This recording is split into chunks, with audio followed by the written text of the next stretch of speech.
really nice to be back at the London Coliseum. I'm really enjoying myself here because I have a lot of memories.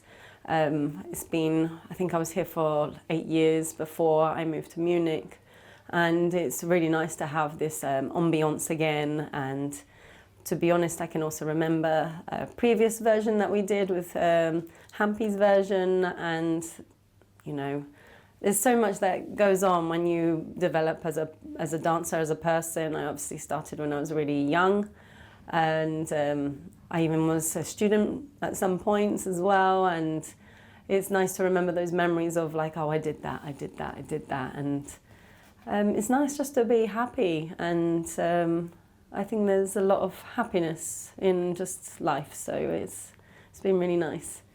I can't even remember exactly how it came about, but Aaron and I were talking, and we just came up with the idea and suggested, I can't remember if it's him or me, but just how about I guessed, and both of us were very happy about it. Aaron decided what productions, so he said definitely Nutcracker, and he said, would I mind doing Swan Lake at the Royal Albert Hall?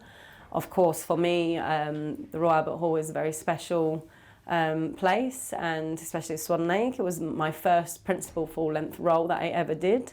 So it has a lot of very good memories, and I love this version so much. And to be asked for that one, I love Nutcracker, but that one is a special place because it was my first, big full-length. So I'm really looking forward to doing it again. And also working with Derek Dean again. It's been, I think the last time I actually worked with him properly was when I did that first principal role. So it will be really nice. I hope it all is good.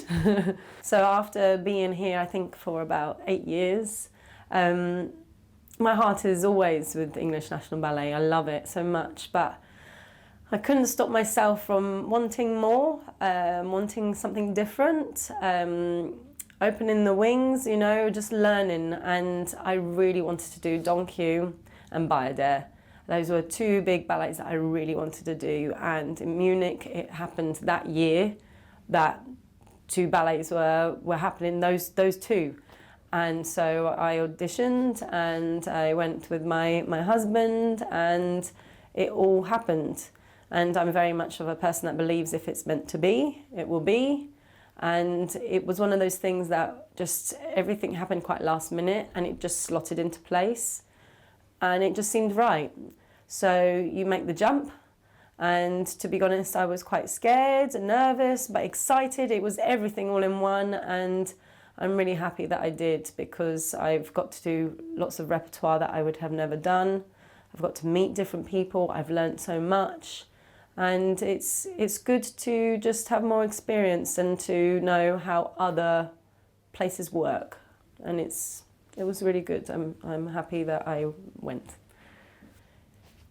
What I've learned a lot by being in two different companies is not just the companies that are different, also the countries are different. And they both bring something that is really good. It just depends what you want. It depends what you like.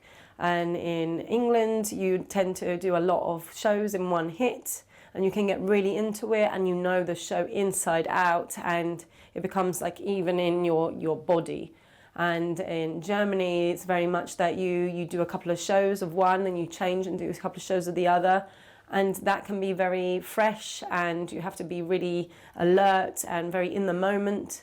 So both places are very different, but it is really exciting to have different ways of working. And I think that's what's really good about just exploring, having opportunities, because you learn, and then you can add that the skills or improve skills so that you can be in the moment, or you can really get something into your body, and that's really great. Also then different countries, also the way of living, it's very different. Like in London, you have to travel at least 50 minutes. As in Munich, you can be so much closer, but there's rules in Munich that is just like, this is the way it is, and that's it, and you can't fight it. And sometimes it's good not to fight. Sometimes you have to accept that things are different, and you just learn so much. And I think the more that you are open, the more you get from it. And I feel like I've got a lot from English National Ballet, and I've got a lot from Munich, and I am really happy how everything has worked out, and I think I'm very lucky.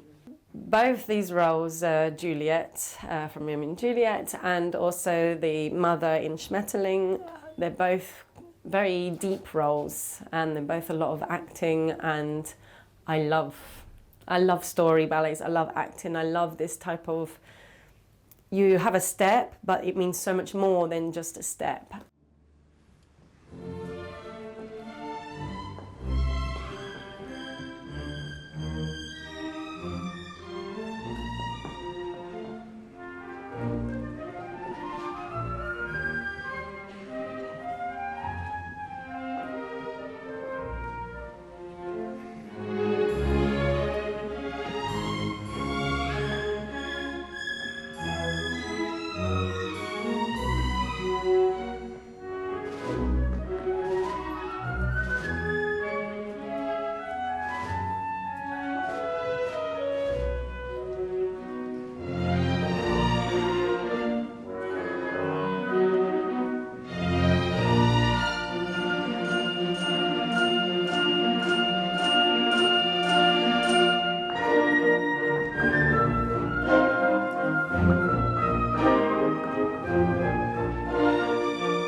It's, what can I say? Every show is different, and to mold yourself into something else is really, for me, it's like euphoric. Like, I'm not myself anymore. I really try to develop the little habits. Maybe if you're nervous, you do something with your hands, or if you, like the old lady from Schmetterling, you forget something, and just the way you use your hands again, or the way you use your expression, where you look, how your body is, and working with Paul Lightfoot and Sol Leon on that. It was definitely an eye-opener for me, and they were so positive as well with me, and we just really got into the character and life, and I looked at life differently, and I feel I still do now. And I think I was very lucky to get this opportunity at this moment in my life, after being a mother as well. Before, every dancer wants the best. Every dancer wants to give. Every dancer wants to learn. But there's only so much that you can understand. And when I've now become a mother, there's feelings I cannot even explain. And I just feel that before having a child, I probably would have done a good job. But I feel afterwards there's so much more I can use, there's so much more emotion and depth, that then when I dance, I don't just dance for me, I dance for like my family, and for, even if they're not there, like my nan is up there and I do it for her and my child. Like, it's, I'm a bit, sorry, gushy, going, but it's just so wonderful. And I really have realised as I go older, I just love to dance. I really enjoy it. And sometimes it gets stressful, and you just have to remember why you're here. And you're here because you love it. And that's it. Having a baby for everybody is very different. For me, definitely in Munich, like as soon as you tell them basically you're pregnant, they're like, you cannot dance anymore. But as I'm a principal, and they trusted me, and there was another principal too, they kind of said, when you feel right, then stop. And for some reason, I don't know why, I wanted to keep on pushing and pushing, which looking back, I kind of don't understand why. But in that moment, I really wanted to do rubies, and I was just in 5 months, which I think, looking back, I don't know what I was doing. But I did it, and I was really happy that I did it. It was nice, and it was nice because I got to dance with my husband. Even though that type of dance is not anything like emotional or anything, but it's still that connection, you know. When you're dancing, you know, and you have something extra. And then I completely went off. I decided to come to England, and I contacted Tamara Rojo, actually, that I could maybe take some classes whilst I was here. She was very supportive. She said yes. So I came in every Saturday and took class just to keep my body going. And I really enjoyed this time. I was also helping my mother. She has a dancing school with my sister, and I was helping them out a little bit. And then once I had the baby, for some reason, I have really mixed emotions about this now, but I decided, okay, I'm going to have 2 months off. I'm not going to do anything, and then I'm going to start going back. Part of me kind of feels it was too soon, but another part of me feels that the longer you wait, the harder it is to get back. So looking back, I actually feel I'm happy that I did push soon. I think you just have to be intelligent in the way you push, make sure that you're not crazy. I definitely did put pressure on myself, but that was just personal. I felt no pressure from anybody else. And I was very lucky to ask my new director at that time, Laurent, if I could do the last show of the season, and he said yes. And so I had a goal, and I prepared to do Cinderella, Christopher Wheeldon's. So it is quite a juggling act, having a baby and dancing, but I have a lot of support from Yona, my husband, and there's a kindergarten actually at the theatre, which I'm really, well, I haven't heard anywhere that has this, so we are extremely fortunate, and they take them from like 9 o'clock until like 3 o'clock. So those hours, you know that you are calm every single day, and I think I'm really lucky and very happy. Yeah. There's definitely ups and downs. There's times where you question yourself. There's times, you know, but you just never make a decision in a bad place. Always make a decision when you're in a good moment. That's what I just keep on saying to myself. And I'm just so lucky that I have a good support. Even if my family are not living with me, they support me very much. So yeah, my little girl, she is going to be 2 in February. She loves dancing. She's starting to copy us because obviously she sees us. She loves music. She's always dancing to music. So I think if she enjoys it, she doesn't have to do it professionally. I want her to make her own decisions, kind of thing.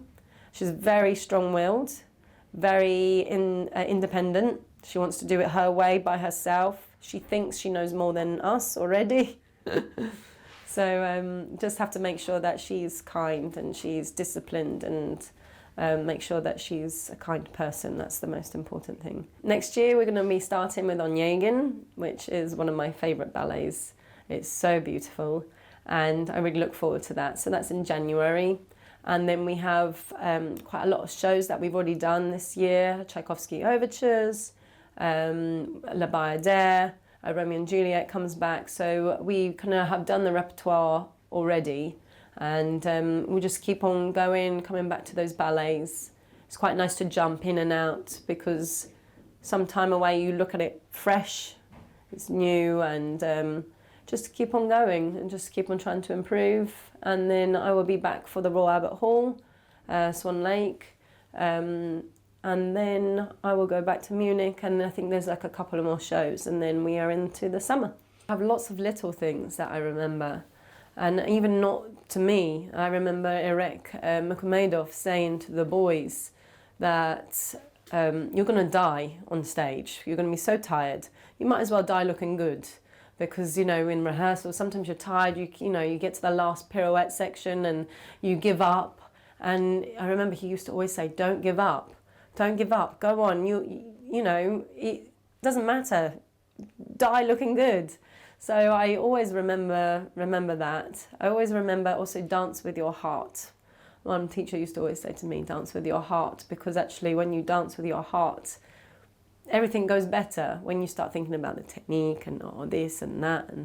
But when you listen to the music and you just go, you lift up anyway. So you tend to be more on your leg. You tend to be more together, more coordinated. So yeah, I would have loads of things. Another teacher says that sometimes I'm too musical and it gets them a bit boring. If it's like slow music and you're constantly on the music, then you tend to, the audience is like nodding with you, and then they can kind of nod off, which you don't want.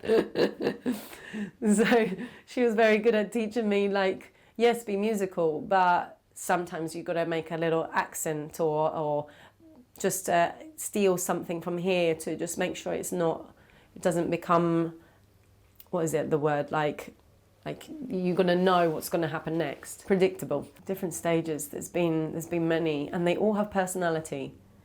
They all have their own thing. I like this one, the Coliseum, I feel so comfortable, but always with the lights. You always feel a little, it's long, so you always feel like, wow. As Munich is so big that it doesn't matter what the lighting happens. It's like, it doesn't seem to touch you, and it can be very much you are in your own world. Like, the audience is so far away that you sometimes ignore them, which is not good. You have to make sure everybody's involved. And Paris Opera, with that rake, that's quite extreme. And in Kiev, that rake is also really, really strong. And you have the Royal Albert Hall. That's personally one of my favourites. Just, for me, it's like a huge hug. Just everybody is around you, and you in some ways, you kind of have nowhere to hide, so you might as well just be there, because you can't sort out this angle because the front is there. And so, yeah, lots of different stages. I've been very lucky, and also when I was younger, I was really lucky to, I went to dance at the Olympics when I was 10 in Sydney, and there was lots of stages that we were on, and you had like boiling floor, we had to wear shoes. And there was one time where my mum's dancing school, we went to Spain, and we just did a show in this roundabout.